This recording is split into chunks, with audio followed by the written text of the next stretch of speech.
There are times where we have to break up with someone that we care about, and this is probably one of the hardest things that we can ever go through. If you find yourself in this situation, I'm here to help you through this difficult time.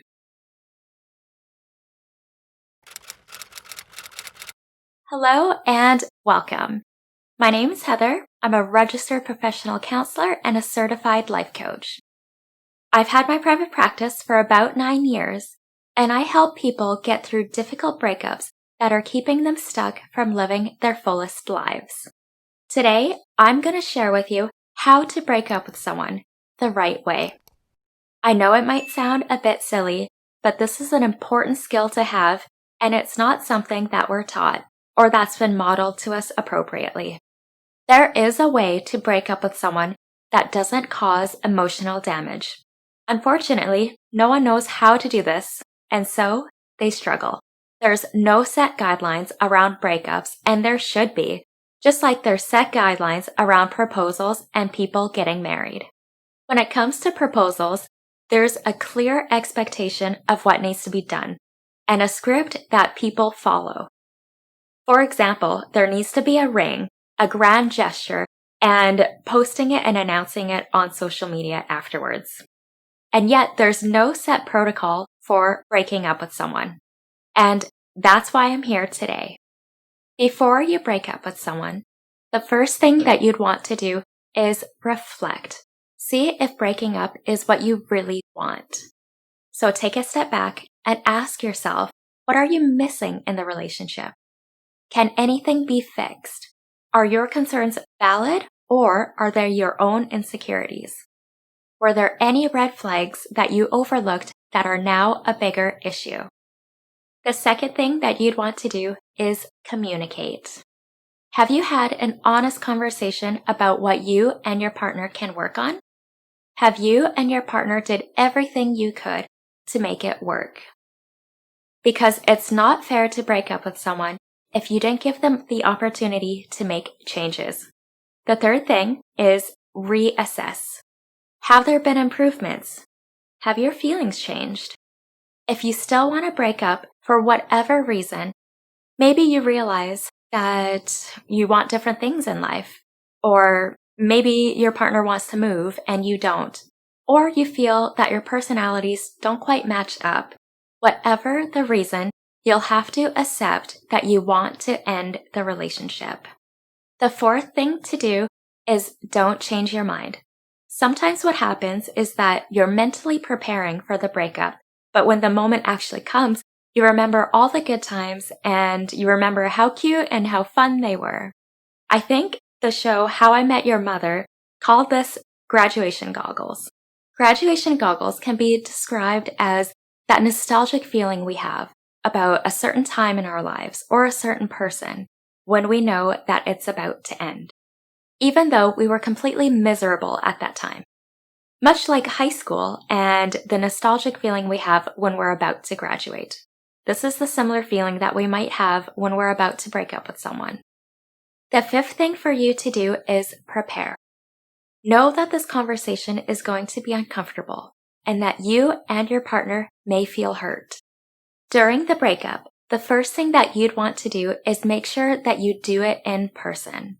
So don't break up with them over text or email or over the phone, and please do not ghost them.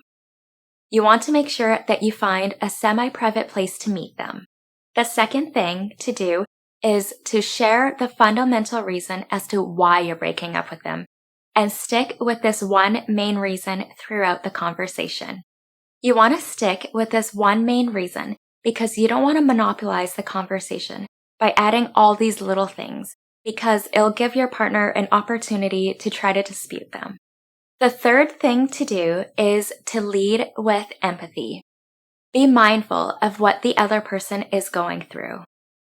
You can say things like, I know this is not what you want to hear right now, or I'm sure you're really upset.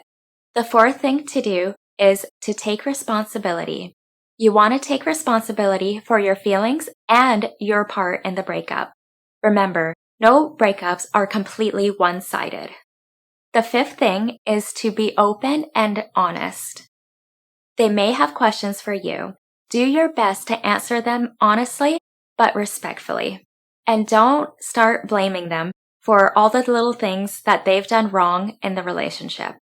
The sixth thing is be kind and know that they may be angry or want to start a fight with you. Anger is a secondary emotion, and you need to remind yourself that the reason why they might be getting angry is because they're feeling hurt. And know that they might want to start a fight with you because they want to feel better about the situation, because they're feeling rejected.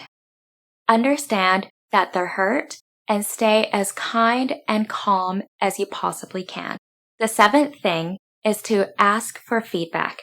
So depending on how the conversation is going, you may want to ask them if there's anything that they would like to share with you. Perhaps there was something that was also bothering them in the relationship, but they didn't have the opportunity to express. Remain open and calm if they do provide feedback.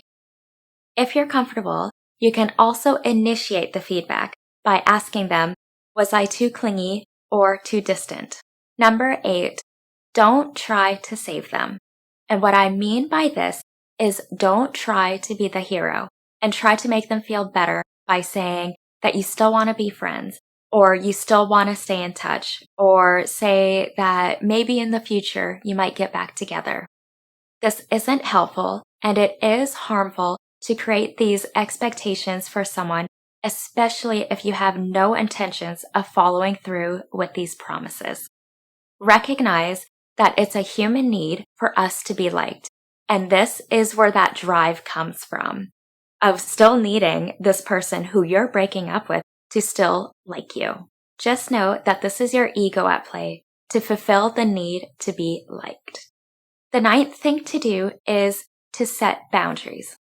Let them know that you want to disconnect and that it's the best thing for both of you, because it is. After the breakup, make sure that the first thing that you do is to disconnect. So follow through with unfriending and blocking your ex on social media. Remember, you're not doing this to be cruel or mean. You're doing this to enforce healthy boundaries and promote healing. And it gets rid of any temptations of drunk dialing or drunk texting your ex. And it can help you avoid dumper's remorse. The second thing to do after your breakup is self-care. Focus on yourself and do activities you enjoy. You may also use this time to self-reflect and focus on personal growth. The third thing to do is connect with your social network. So meet with your family and friends and update them often about how you're doing. I also have a video about how to move on from your breakup that provides really helpful tips during this transition. I'll link it above so you can watch afterwards. If you're watching this video, I know this is a really difficult thing to do, to have to break up with someone that you still love or care about, because deep down, you know that this is the right decision for you. Know that I'm here to support you and stay strong. Question of the day. What was your biggest takeaway from this video? Comment below. That's it for today's video. Thank you so much for watching. Make sure to subscribe. I put new videos out every week, and hit the bell button to get notifications. Until next time, be kind and love yourself.